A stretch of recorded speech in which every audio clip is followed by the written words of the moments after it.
What was your idea coming here to Bogota? What are you looking for? Well, I'm an urbanist, and I like to see, what's going on in different cities. And here in Colombia, Medellin, Bogota, I remember a bit of Cali, and so I thought it would be interesting to, come and see what's happening. There's a lot of energy here in Bogota, which is really remarkable, really, given what the history has been. And so it's very exciting to be here. What do you think about this kind of project, building with the scarce, with the least possible? Because as we were talking about this space, this is building really with. Do you think this is an important part of some kind of project like this? Yeah, I think it's necessary. I think obviously social structures need to be built from the bottom up, and one of the ways of doing it is through, collective enterprises of various kinds.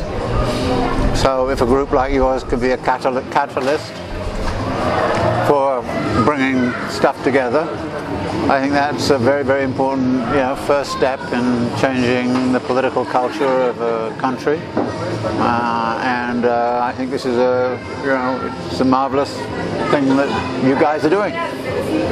So like we do this in a kind of scale, like this is a almost one-to-one, person-to-person scale. Yeah. Do you think this is something that could be done in another kind of scale, or how is it scalable in another manner? Well, I think one of the most difficult things politically is what we geographers refer to as jumping scale. How do you move from doing this kind of work in this kind of locality to dealing with the whole metropolitan region? And how does this relate to what's going on in the whole metropolitan region? But what I think is interesting is that if you start to have a network of places like this around in the metropolitan region, there can be forms of communication that can go on so that you don't get the kind of competition that often goes on between communities and between neighborhoods for resources. And you can start to imagine a collective mechanism to start to talk about, well, how do we reorganize the whole metropolitan region across what at the moment are terrible social inequalities and different life chances which exist in one part of this city to what exists in another part of the city. The thing that strikes me always as tragic is that the rich people live in these places and they never go anywhere, and I can't imagine. It's a very boring life, an incredibly boring life.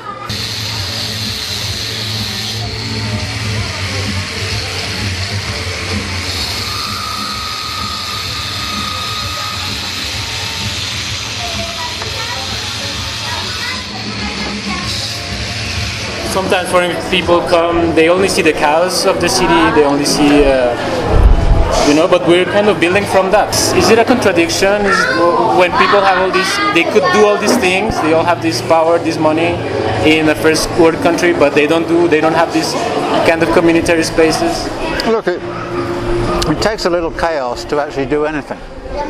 So I kind of think chaos is not a bad thing. I think a certain amount of chaos, total chaos is a bad thing, but a certain level of chaos can be a sort of seed ground for, doing different and innovative things. Things come together accidentally.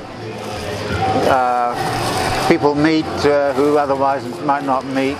That's what makes urban life so interesting, and why in those kind of bourgeois closed gated communities life is so boring, because they never meet anybody different from themselves, and this is rather tragic, I think. So we should try and emancipate and liberate the bourgeois neighborhoods from their boredom. But they're always getting they get this comfort zone every time, like more and more. Do you see a kind of way that this gap between this kind of living in these gated communities that you talk about, and this kind of is there a way to link them, or is it impossible? Or? You know, I am not quite sure how to think about that and what to do about that. I think it's one of the great ironies that I always remember Ronald Reagan saying to the Soviets about the wall, saying, "Tear down this wall, Mr. Gorbachev." And I felt like standing in the city like Guayaquil, which has all of these gated communities, and say, "Tear down these walls, you people." So we tear down certain political walls, which are barriers to free trade, but then we erect all these other walls that actually seal everybody off so nobody can see what anybody else is doing. And I just think the irrationality of that is something that we really have to emphasize. But how to persuade, you know, these crazy rich people who want to go live behind gated communities and sort of almost, they put themselves in prisons. And you kind of say, why don't you get out of prison? And it's a kind of a very big challenge, I think, to sort of start to make that argument.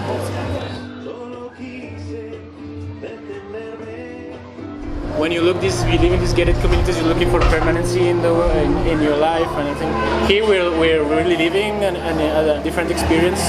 Yeah. But it's on time. It has a time. Maybe it will last a month, maybe a year. Yeah.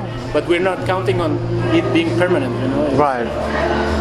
Well, you know, you kind of ask what kind of, you know, is life a process or is it a static thing?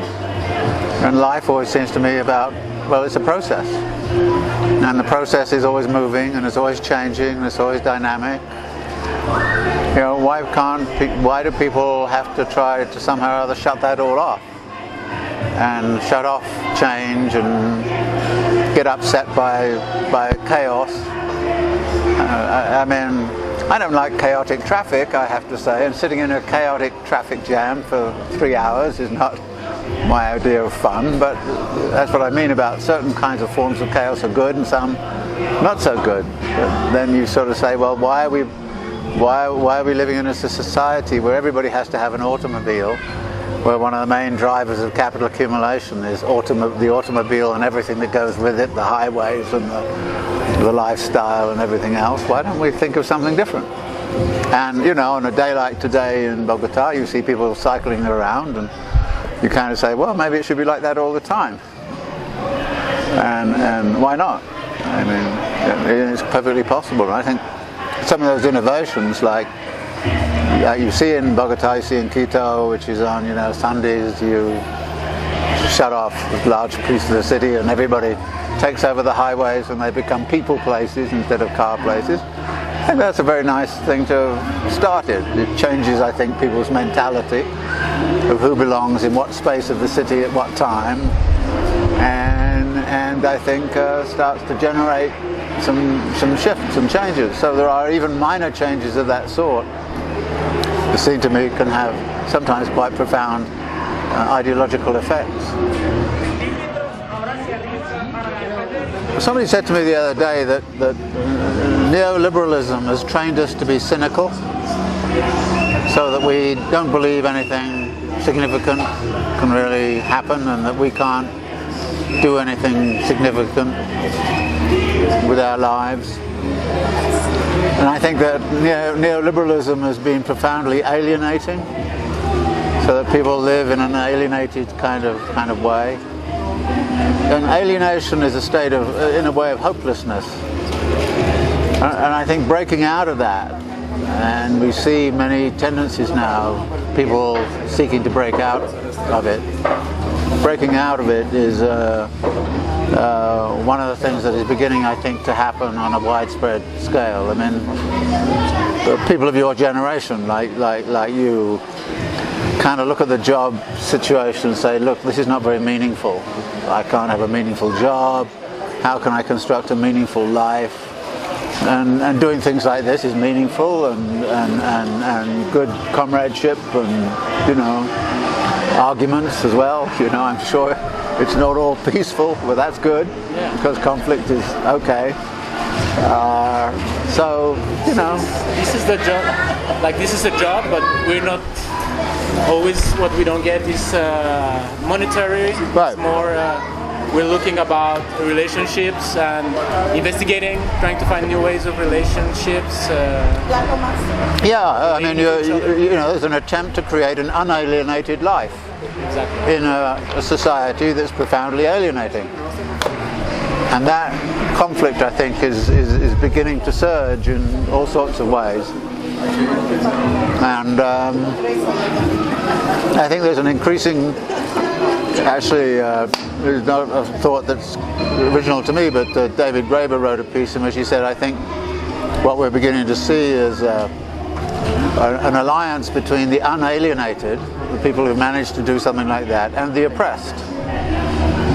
And that's a very interesting way of looking at it. And I think that the fact that you're in here in this community, which is a marginalized community, and you're not building this for you know, there is an alliance of a certain sort between the unalienated and the oppressed. And I think that actually, I've been sort of perplexed, I think, over a lot of the progressive thinking these days comes out of what you might call I don't know, cultural producers, you know, people who are involved in small art projects, or in your case, architectural projects, or you know, poetry readings, or whatever. There's a very strong kind of movement, I think, of a search for meaning. And unfortunately, we're also seeing that search for meaning captured by, you know, the new power of religion in society. Where we got the evangelicals back here and the Pentecostals doing that. Your rivals back here, you know.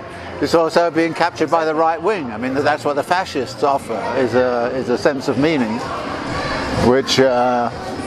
So I think that this is one of the big struggles that's going on underground. Same business as them. Searching for. Yeah, well, and that's why you know it's good you're colonizing breakdancing and rap music and all these things, because it's better than that music.